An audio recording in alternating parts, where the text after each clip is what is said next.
Halo semua, selamat datang di Klinik MR, sebuah sarana untuk berbagi informasi mengenai manajemen risiko, khususnya manajemen risiko perusahaan.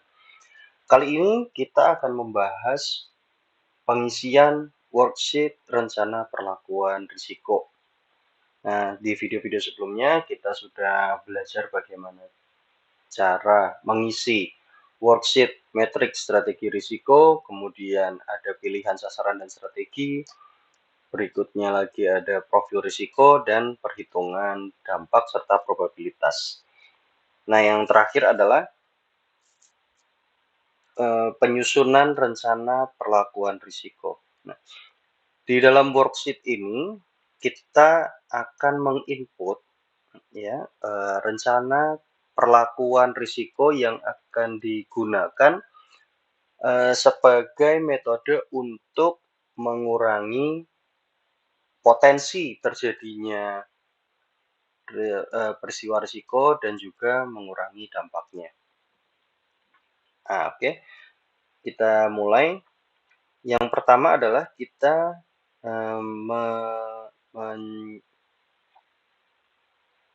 yang pertama adalah kita mengisi di kolom penyebab risiko. Nah, penyebab risiko ini bisa kita ambil dari worksheet profil risiko ya di sini.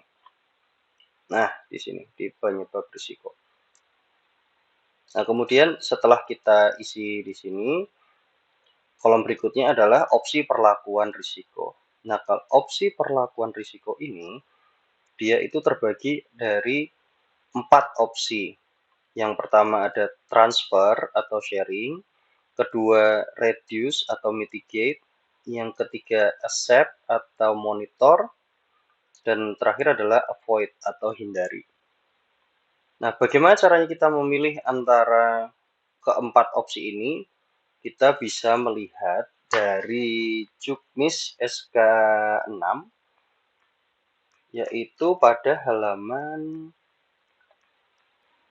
27 tabel 2, yaitu tabel kriteria pemilihan opsi perlakuan risiko.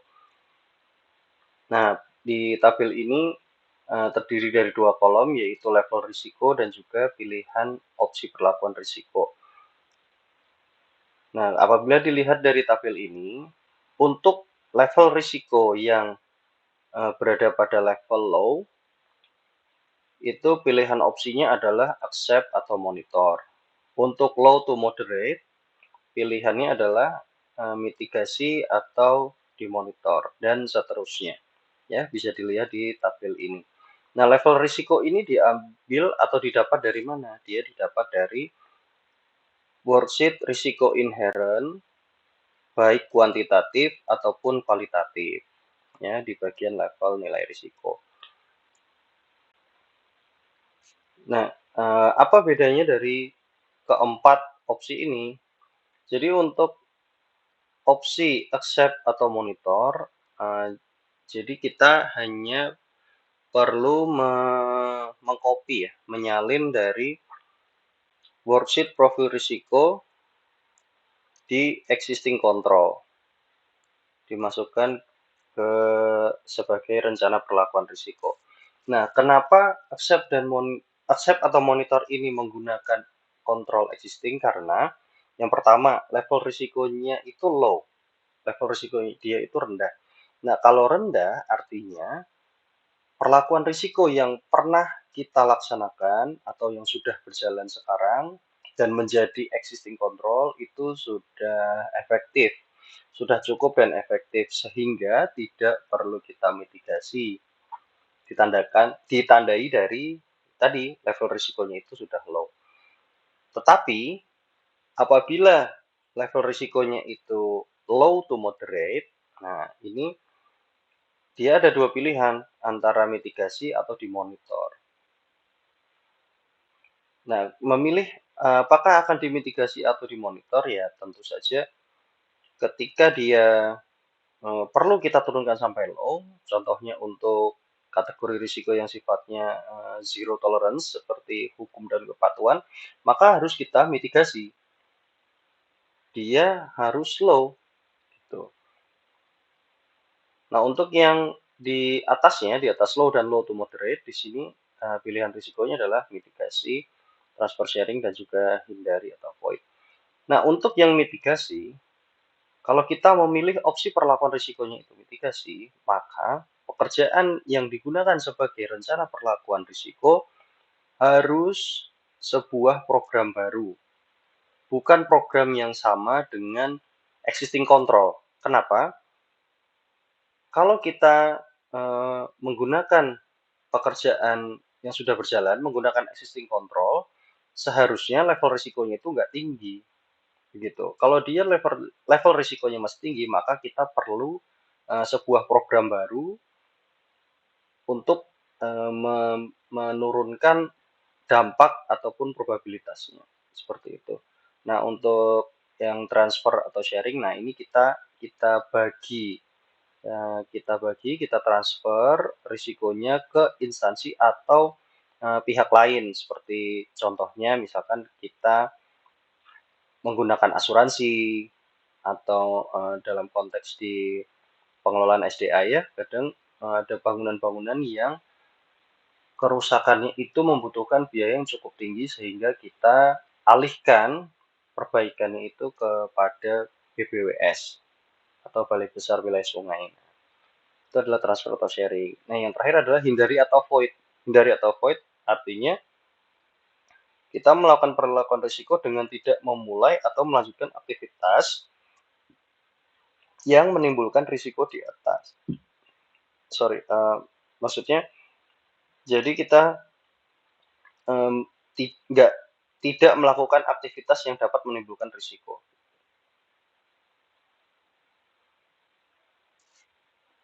Oke ya, cukup jelas untuk setiap opsi ini.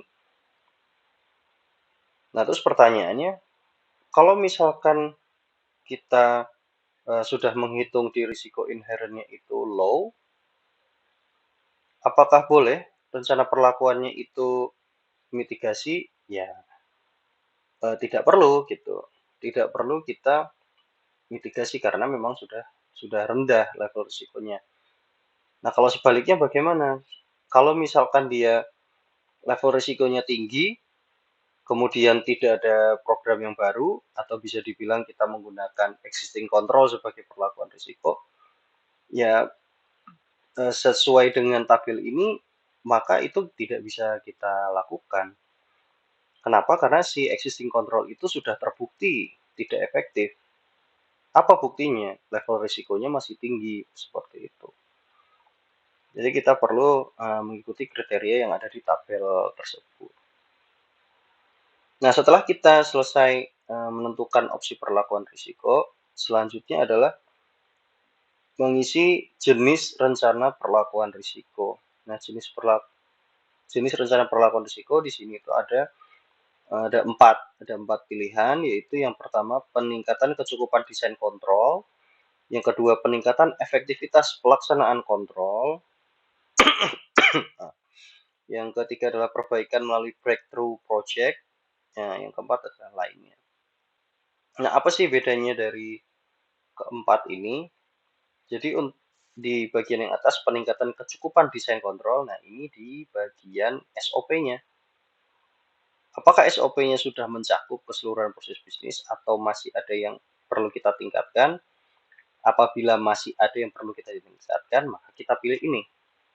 Apabila nggak ada dan kita melihat SOP-nya itu belum secara efektif dilaksanakan, maka kita pilih yang kedua, peningkatan efektivitas pelaksanaan kontrol.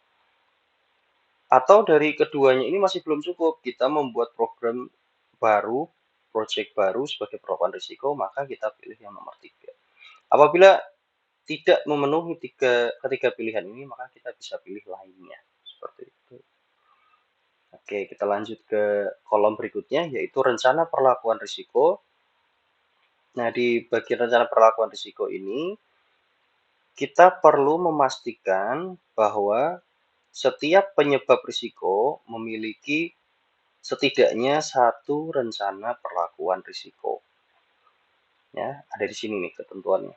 Yang kedua, rencana perlakuan risiko harus spesifik dan tidak memungkinkan akan sama untuk menyelesaikan setiap penyebab.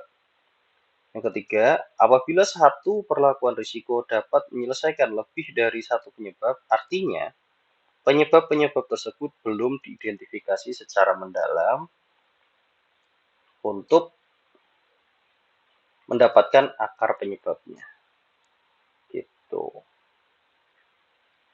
Nah, kita lanjut ke yang berikutnya adalah output perlakuan risiko. Nah, ini kita isi. Kita sudah menentukan nih programnya seperti apa. Nah, tujuan dari programnya itu untuk apa itu dimasukkan di sini. Outputnya itu apa? Misalkan kalau di PLTA kan ada peningkatan kapasitas ya. Nah, outputnya ya tentu saja kapasitasnya naik. Gitu. Yang berikutnya adalah biaya perlakuan risiko. Nah, di dalam biaya perlakuan risiko ini diisi dengan anggaran dalam pelaksanaan perlakuan risiko. Berapa biaya yang dibutuhkan untuk melaksanakan rencana perlakuan risiko. Semakin detail, semakin baik. Nah, sebagai contoh, kalau misalkan perlakuan risikonya adalah berupa proyek investasi, nah kita masukkan juga biaya-biaya yang dikeluarkan untuk rapat, untuk koordinasi, untuk penyusunan desain dan bangunan, nah itu bisa kita masukkan juga. Semakin detail, semakin baik. Nah, yang berikutnya adalah jenis program dalam RKP. Nah, perlakuan risiko ini itu masuk ke kategori yang mana? Di sini ada beberapa pilihan. Ada pemasaran dan penjualan, pengadaan, produksi dan kualitas produk, teknis dan teknologi, keuangan dan akuntansi, sistem dan organisasi, pengembangan SDM, penelitian dan pengembangan, pelestarian lingkungan, investasi, atau lainnya. Nah, ini tinggal kita cocokkan aja. Perlakuan risikonya ini lebih cocoknya kemana. Kemudian yang berikutnya adalah PIC. Nah, PIC-nya siapa yang bertanggung jawab terhadap pelaksanaan perlakuan risiko. Pada kertas kerja ini diminta yang penanggung jawabnya itu setingkat BOD atau setingkat direksi. Tuh. Nah, yang berikutnya ada timeline. Nah, di sini kan ada angka nih, ada angka 1, 2, 3 dan seterusnya sampai 12. Nah, ini maksudnya itu bulan ke-1, kedua, ketiga, bulan Januari, Februari, Maret, April, Mei dan seterusnya sampai Desember. Nah, cara mengisinya gimana? Cara mengisinya itu adalah dengan ini seperti ini. Nah, ini kan ada multiple choice nih, ada multiple list ya, ada 0 dan 1. 1 ini menandakan bahwa di bulan tersebut terdapat kegiatan perlakuan risiko. Kalau perlakuan risikonya itu dari Januari sampai Desember, maka ini isinya 1 semua. Kalau misalkan setiap triwulan, setiap akhir triwulan gitu misalnya, berarti ya cuma di angka 3, di angka 6, 9, dan 12. Jadi bisa kita sesuaikan kapan perlakuan risiko itu akan dimulai dan kapan berakhirnya. Nah, kalau multi years bagaimana? Nah, kalau multi years maka kita isi saja untuk lingkup tahun ini. Kalau mulainya di Maret, nah kita isi sampai Desember. Karena kan akan lewat tahunnya. Nah, maka dari Maret sampai Desember. Gitu.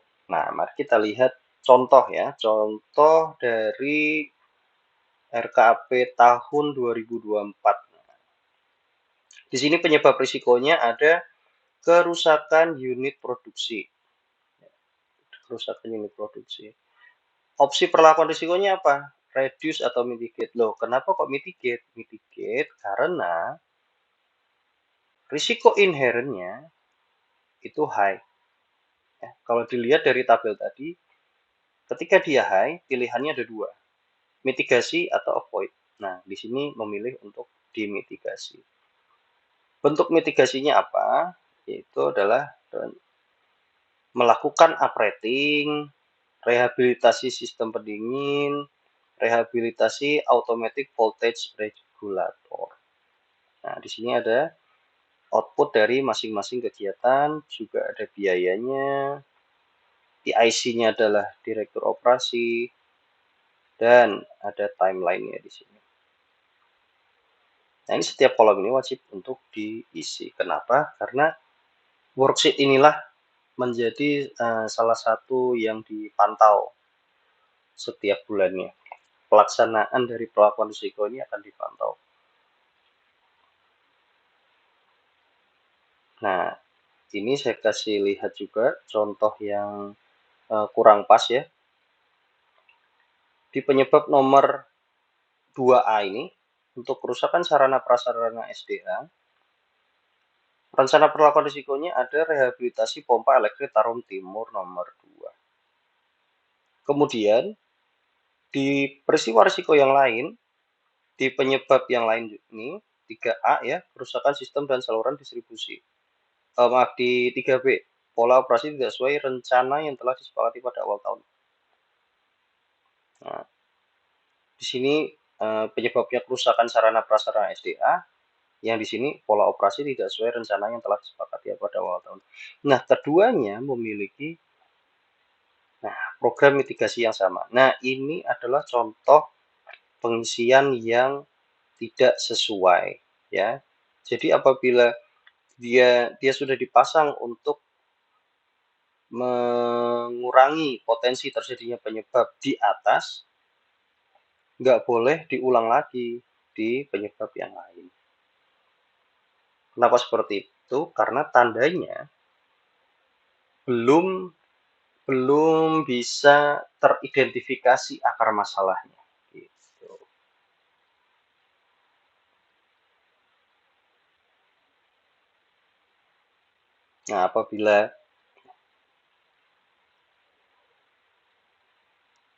Nah, di rencana perlakuan risiko kurang lebih seperti itu.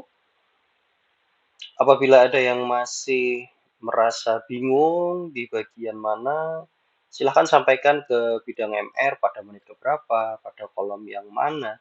Silahkan ditanyakan. Moga-moga kami bisa menjawab secara detail sampai Anda paham. Video ini saya cukupkan sampai di sini.